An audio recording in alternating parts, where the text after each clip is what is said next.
Hey everyone, in this video we're going to take a look at part 10 of the Hercules story from Ritchie's Fabulae Faciles.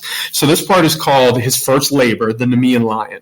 So you might remember in the last video we did, the last chapter, we were talking about how he had gone to the oracle at Delphi and he'd asked what he could do to atone for his sin of murdering, right, his family members.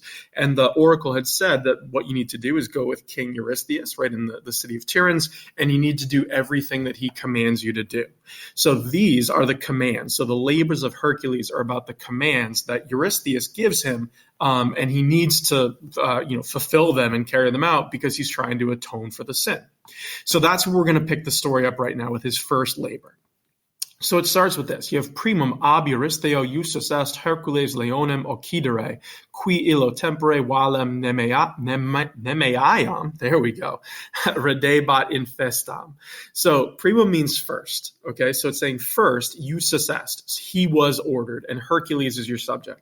So you're saying first Hercules was ordered by Eurystheus. There's your ablative of agent, right? You have a passive voice verb. It's perfect passive here, iustus est. You're looking for that ablative to tell you who was doing the ordering. So he was ordered by Eurystheus, the king, occidere, to kill, right? That's the infinitive, the complementary infinitive. He was ordered to do something, right? So he's ordered to kill the leonem, a lion. And then we have a relative clause talking about the lion. Qui means which, right? So it's a lion which, at that time, illo tempore, right? Just telling you time when. At that time, redebat, right? So it's talking about how it had, it was living or maybe even returning or making, you might say. Maybe making is the best translation. It was making the Valem Nemeaeam, right? The Nemean Valley in Festam. Right? So in Festam here is an adjective that means something like dangerous, you might say hostile. So it's trying to say that the lion is living in this valley and making it really dangerous for people to live there. So maybe for redebat, maybe an even better translation would be like rendering, right? It's a lion which was rendering the Nemean Valley hostile, right? In Festam. Nobody could be there. Okay, so you have this giant lion running around that's scaring everyone, and Eurystheus tells Hercules to go kill it. If you look up the 12 labors, you're going to see every labor Hercules does. Eurystheus is always kind of anticipating he won't be able to do it. And so the idea here is that the Nemean lion was supposed to be impossible to kill, so he tells Hercules to go kill it, right? So then you continue, you have in silvas igitor in quibus leo habitabat statum se contulit. So therefore, igitor, right, into the woods in Silwas, right, contulit, meaning Hercules kind of hustled or hastened or went, you might say. So he went, maybe even carried himself is kind of a good way to do it because it's se contulit. So he brought himself or carried himself into the woods, right, meaning he went into the woods. And it's the woods in quibus, right, in which the lion, Leo, habitabat, so where the lion was living. So he goes into the forest where he knows the Nemean lion is, and he does this statum, right, he does it immediately. So he gets told to go kill the lion, and he immediately goes off. He goes into the woods to find it.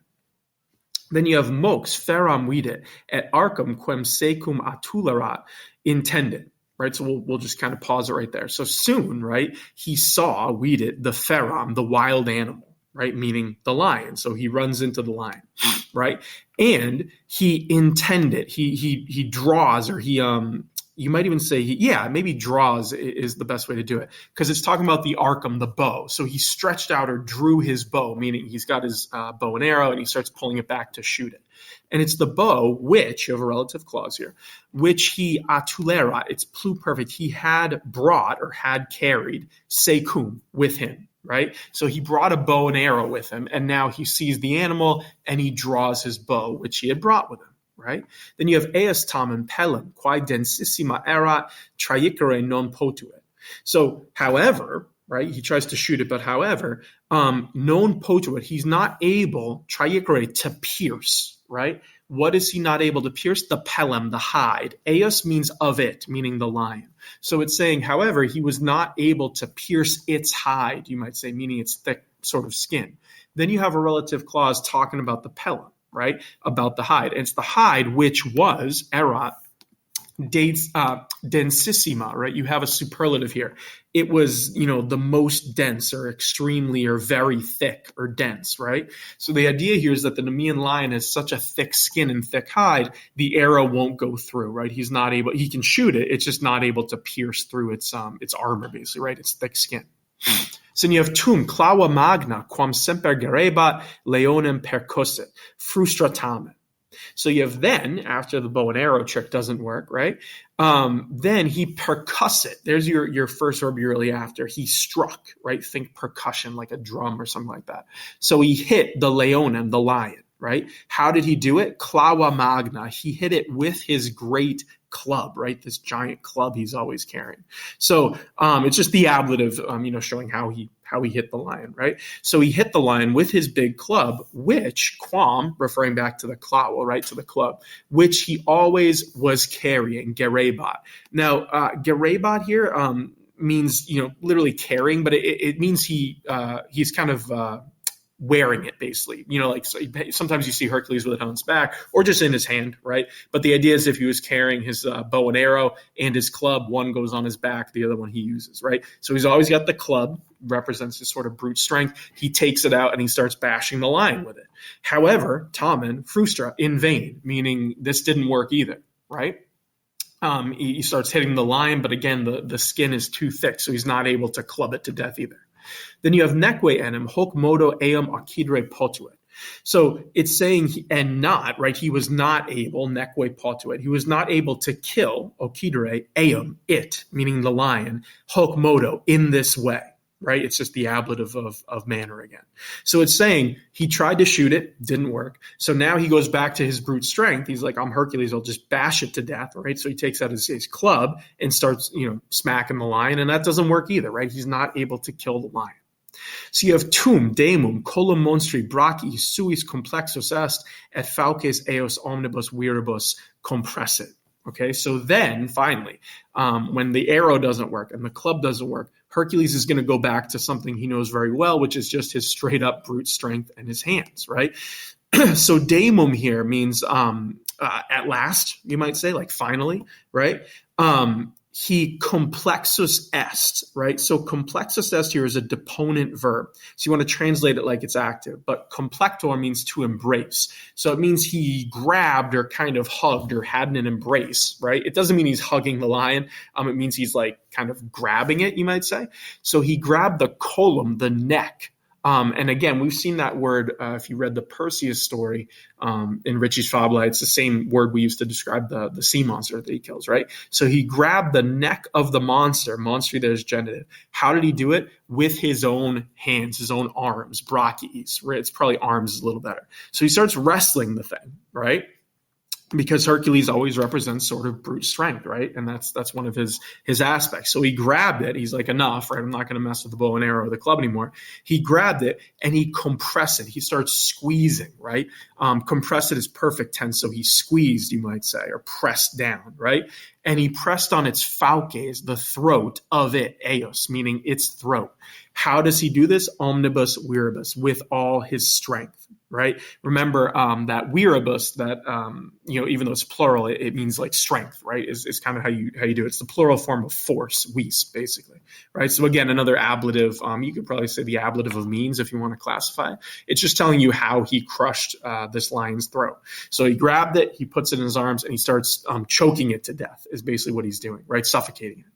Then you have hoc modo leo brevi tempore ex animatus est nulla enim respirandi facultas ei dabator. There we go, right? So hoc modo, in this way, the lion is your subject. Brevi tempore, in a short time, ex animatus est. So it was killed, right? Is really what it's getting at here. Ex animatus est is the perfect passive form of ex animo, which is a word that means to kill, literally to take from spirit is kind of the idea. It died, right? So he killed it. So again, in a short time, the lion was killed in this way, hoc modo, right? And it tells you how, right, or why. So it died for nothing, nulla, right? Nulla dabator, nothing was given to it, right? So, or you might say, let me rephrase, you might say no opportunity, facultas, right? So nulla facultas, it's a feminine feminine third declension noun. So no opportunity was given, dabator, to it, ei. And then you have this word respirandi. So respirandi is a gerund. Okay, and it's modifying facultas, right? So respiro means to like to breathe, right? To breathe in, breathe out type thing.